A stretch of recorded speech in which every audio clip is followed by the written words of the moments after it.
Dans ce chapitre, nous allons aborder les problèmes de nomenclature. Le but de ce chapitre est de vous apprendre à désigner chaque composé organique par un nom univoque. Nous allons dans un premier temps nous intéresser à la méthode qui nous permettra de nommer un composé organique de façon unique. Ensuite, afin d'appliquer cette méthode, nous verrons deux cas.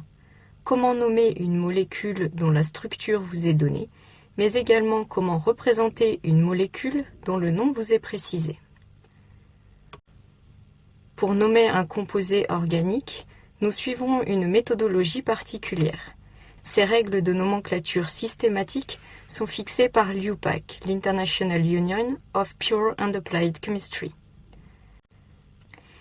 Pour aboutir au nom unique d'une molécule, nous allons dans une première étape rechercher les différentes fonctions organiques portées par la molécule étudiée, puis définir la fonction principale d'après les règles de priorité indiquées par la liste suivante.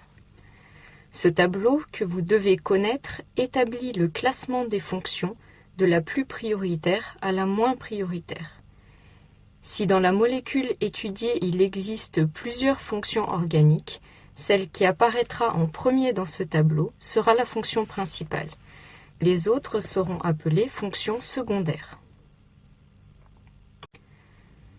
Maintenant que la fonction principale et les fonctions secondaires sont attribuées, nous allons attribuer un terme à chaque fonction. Ce terme dépend du fait que la fonction considérée soit la fonction principale ou une fonction secondaire de la molécule. Les fonctions secondaires sont également appelées substituants. Ce tableau, comme le précédent, est à connaître. Notez que ce tableau présente bien deux colonnes distinctes pour une même fonction, et ceci pour mettre en évidence que le terme attribué à une même fonction sera différent si cette fonction est principale ou secondaire. Ainsi, une fonction alcool sera nommée hydroxy s'il s'agit d'un substituant, ou donnera la terminaison ol à la molécule s'il s'agit de la fonction principale. Les fonctions pour lesquelles seul un terme apparaît dans la deuxième colonne seront forcément considérées comme substituants pour nommer la molécule, même si c'est la seule fonction de la molécule, donc la fonction principale. Nous verrons des exemples par la suite. Dans une deuxième étape, nous allons recenser les insaturations présentes dans la molécule étudiée, que ce soit des insaturations de cycle ou liées à des doubles ou à des triples liaisons. S'il n'y a aucune insaturation ou une insaturation de cycle, le nom fera intervenir le suffixe -an avant la terminaison de la fonction principale. La précision de l'insaturation se fait par un préfixe cyclo avant la chaîne principale, dans le cas de l'insaturation de cycle.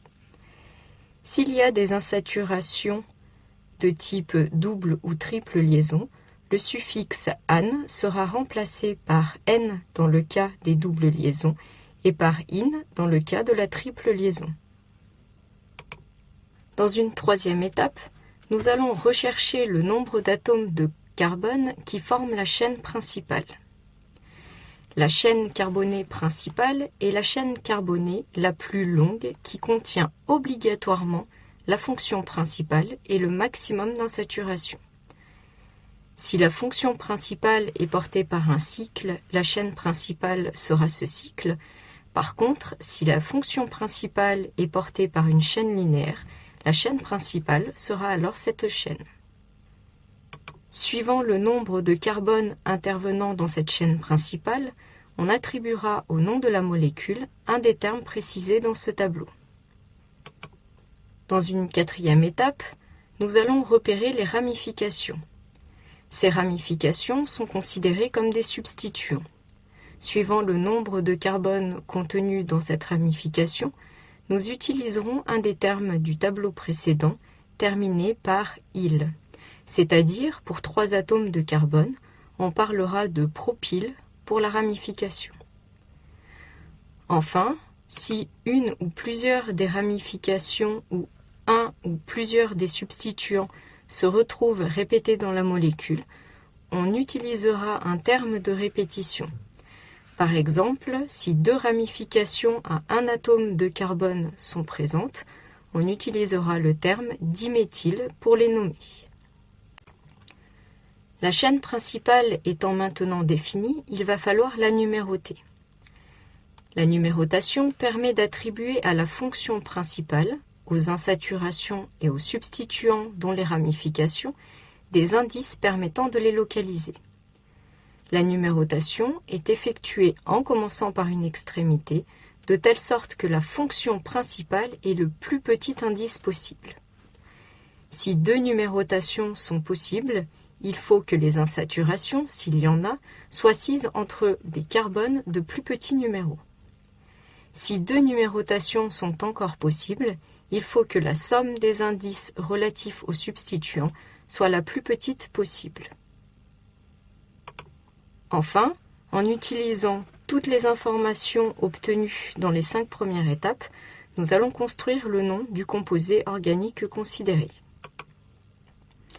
Pour cela, nous énumérerons dans un premier temps les substituants, puis interviendra le terme correspondant au nombre de carbone de la chaîne principale, interviendra ensuite le suffixe -an, -n ou -in suivant les insaturations présentes, et enfin sera présent le suffixe correspondant à la fonction principale. Si certains substituants, insaturations ou fonction principale sont répétés plusieurs fois, ces termes seront précédés d'un préfixe énumératif de type di, tri ou tétra.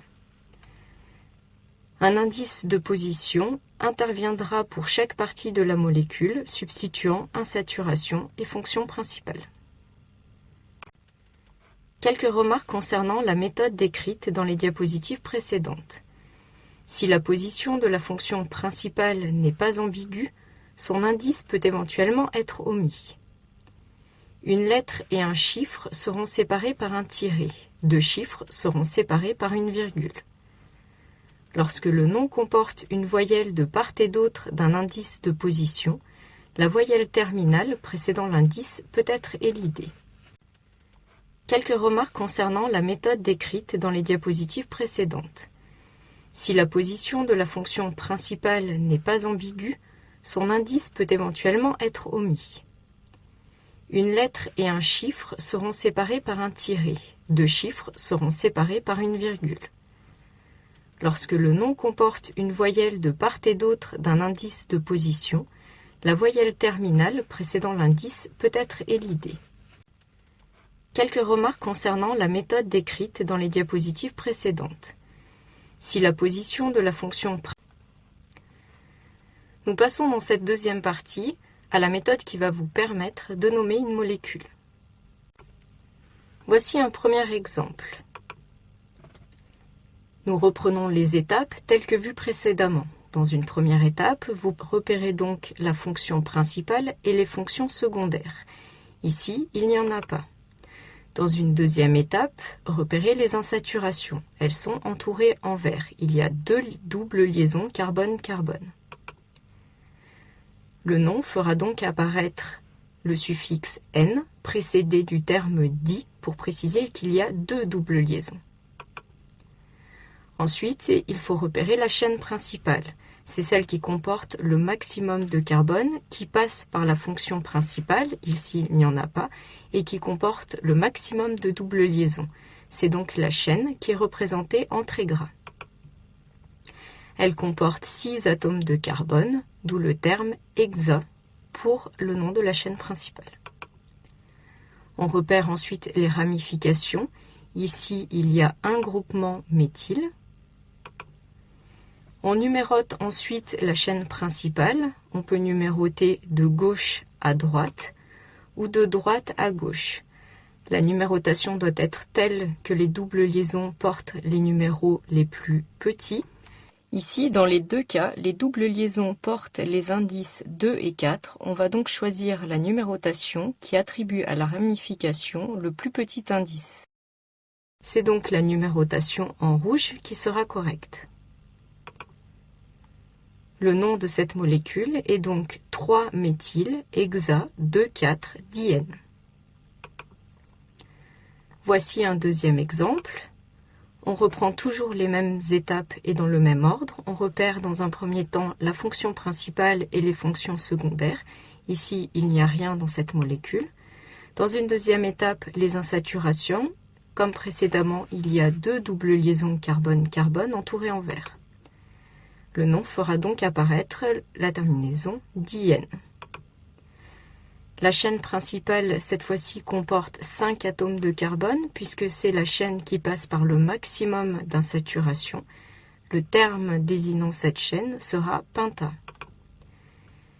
Il y a une ramification de type éthyle, et finalement, 2 numérotations sont possibles. C'est la numérotation rouge qui est correcte, puisque les doubles liaisons seront situées en position 1 et 3. Finalement, cette molécule est le 2-éthyl penta 1,3-diène.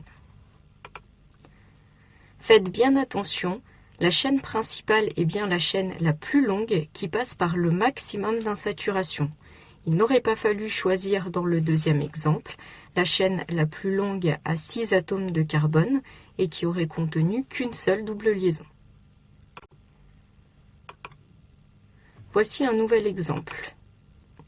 Comme tout à l'heure, dans un premier temps, on recherche la fonction principale et les fonctions secondaires éventuelles. Ici, la fonction principale est la fonction cétone, qui donnera donc la terminaison on à la molécule.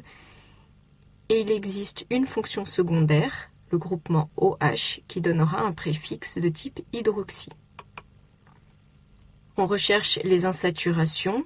Il y a ici une double liaison, d'où le suffixe N dans le nom de cette molécule. La chaîne principale, représentée en gras ici, contient 8 atomes de carbone, d'où le terme oct apparaissant dans le nom de la molécule. Au niveau des ramifications, il y a un groupement méthyle, et finalement, on numérote la molécule. Les 2 numérotations envisageables sont notées toujours ici en rouge et en bleu, et c'est la numérotation rouge qui est correcte, puisqu'elle attribue l'indice de position le plus petit à la fonction principale. Finalement, cette molécule est la 5-hydroxy 6-méthyl-oct-1-N-3-on. Les substituants sont à classer par ordre alphabétique. Une petite remarque, si vous aviez eu ce composé, qui est la 5-hydroxy 6,6-diméthyl-oct-1-N-3-on, il ne faut pas prendre en compte les préfixes multiplicatifs di et tri pour classer les substituants ou les ramifications par ordre alphabétique. Finalement, c'est bien toujours 5-hydroxy, puis 6,6-diméthyl. On prend en compte le H et le M. Un nouvel exemple, ici la fonction principale est entourée en rouge. La chaîne principale ne présente pas d'insaturation et elle contient 4 atomes de carbone. Ici, la ramification est un groupement phényl. Finalement, cette molécule est l'acide 4-phényl-butanoïque. Remarquez qu'il y a bien le suffixe -ane qui précise qu'il n'y a pas d'insaturation dans la chaîne principale. Ici, il n'y a pas d'ambiguïté sur la position de la fonction principale. On n'est pas obligé de préciser le numéro 1 pour cette fonction. Un nouvel exemple, toujours la fonction principale entourée en rouge. Ici, la chaîne principale contient 5 atomes de carbone, numérotés en bleu. Il y a 2 ramifications, un groupement de type méthyle et un groupement de type benzyle. Cette molécule est l'acide 3-benzyl 4-méthylpentanoïque. Juste une petite remarque, vous avez ici des ramifications classiques qui sont représentées. Il s'agit des groupements phényl, benzyle et benzoïl. Encore un nouvel exemple. Ici, la fonction principale est une fonction amine. La terminaison de la molécule sera donc amine. Vous avez une insaturation, d'où le suffixe N. Ici apparaît la numérotation de la chaîne principale et vous avez donc une ramification ici entourée en jaune, un groupement méthyle. Cette molécule est le N-méthyl-ex-4N-2-amine. Le N au début précise que la ramification de type méthyle est portée par l'atome d'azote. Dans ce nouvel exemple, la fonction principale est cette fonction éther. La chaîne principale est la chaîne la plus longue, ici c'est la chaîne de gauche, qui contient 5 atomes de carbone. Du coup, la chaîne de droite sera considérée comme la ramification. Cette molécule est le 1-propoxypentane. Encore un nouvel exemple. Ici, la fonction principale est une fonction amine. La terminaison de la molécule sera donc amine. Vous avez une insaturation, d'où le suffixe N. Ici apparaît la numérotation de la chaîne principale et vous avez donc une ramification ici entourée en jaune, un groupement méthyle. Cette molécule est le N-méthyl-ex-4N-2-amine. Le N au début précise que la ramification de type méthyle est portée par l'atome d'azote. Dans ce nouvel exemple, la fonction principale est cette fonction. Nous allons passer maintenant à l'exercice inverse. Vous n'avez non plus la structure de la molécule et vous devez rechercher le nom, mais cette fois-ci, vous avez le nom de la molécule et vous devez essayer de la dessiner. Donc voici un premier exemple. Il s'agit de l'acide 3-amino 4-méthyl-ex-4-énoïque. De la même façon, on va d'abord rechercher la fonction principale. Ici, la terminaison est oïque. Il s'agit en fait d'une fonction acide carboxylique, COOH. La chaîne principale contient 6 atomes de carbone, puisque le terme pour la désigner est ex. Finalement, vous pouvez déjà dessiner cette partie de la molécule, une fonction acide carboxylique fixée sur une chaîne à 6 atomes de carbone. Il existe une double liaison et celle-ci est située en position 4. Enfin, au niveau des substituants, vous avez un groupement amino NH2 en position 3 et une ramification méthyle CH3 en position 4. Finalement, il s'agit de ce composé-là. Un nouvel exemple, le 2,1-chloroéthylcyclohexanone. La fonction principale est de type cétone, puisque le nom termine par on. Cette fois-ci, la chaîne principale contient 6 atomes de carbone, ex. Par contre, cette chaîne principale est cyclique, puisqu'il s'agit d'un cyclohex. Voici la représentation de cette partie de la molécule. Puisque ce cycle à 6 est symétrique, nous choisirons de commencer la numérotation au niveau de la fonction principale, qui porte donc ici l'indice de position 1. Il n'y a pas d'insaturation, puisqu'il y a le suffixe -ane dans le nom. Et finalement, cette molécule comporte une ramification de type 1-chloroéthyle en position 2. Vous avez déjà le substituant éthyle dessiné ici. Sa numérotation est 1', 2', le numéro 1' étant forcément le carbone qui est fixé sur la chaîne principale. Enfin, le chlore se situe donc sur cette position. Encore un exemple, le chlorure de 3,5-diméthylhexanoïl.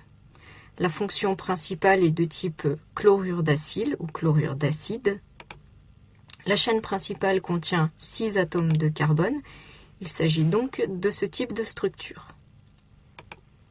Ici, il n'y a pas d'insaturation. Par contre, il y a 2 ramifications de type méthyle en position 3 et 5. Il s'agit donc de ce composé-là. Voici maintenant l'exemple qui concerne le 3-bromobutane 1-olate de sodium. Ici, la fonction principale, olate, est en fait du type alcoolate, c'est-à-dire un alcool qui a perdu son proton et donc qui est chargé négativement. La chaîne principale but contient 4 atomes de carbone et il n'y a pas d'insaturation. En position 3, il y a un substituant de type brome et finalement, pour neutraliser les charges, il y a un atome de sodium puisqu'il s'agit d'un alcoolate de sodium. Donc voici un premier exemple. Il s'agit de l'acide 3-amino 4-méthylhex4-énoïque. De la même façon, on va d'abord rechercher la fonction principale. Ici, la terminaison est oïque. Il s'agit en fait d'une fonction acide carboxylique, COOH. La chaîne principale contient 6 atomes de carbone, puisque le terme pour la désigner est ex. Finalement, vous pouvez déjà dessiner cette partie de la molécule, une fonction acide carboxylique. Finalement, que faut-il retenir de ce cours?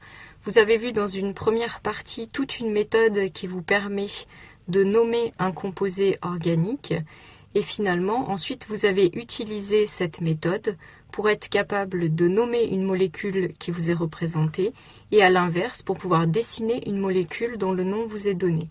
Connaissez bien toute la méthode décrite dans la première partie et notamment l'ordre dans lequel vous devez suivre les étapes, mais également les 2 tableaux des fonctions principales et des noms des fonctions principales et secondaires qui vous sont donnés au début de ce chapitre. Je vous propose dans les diapositives suivantes quelques exercices simples d'application directe du cours pour vous permettre de tester votre compréhension de ce chapitre.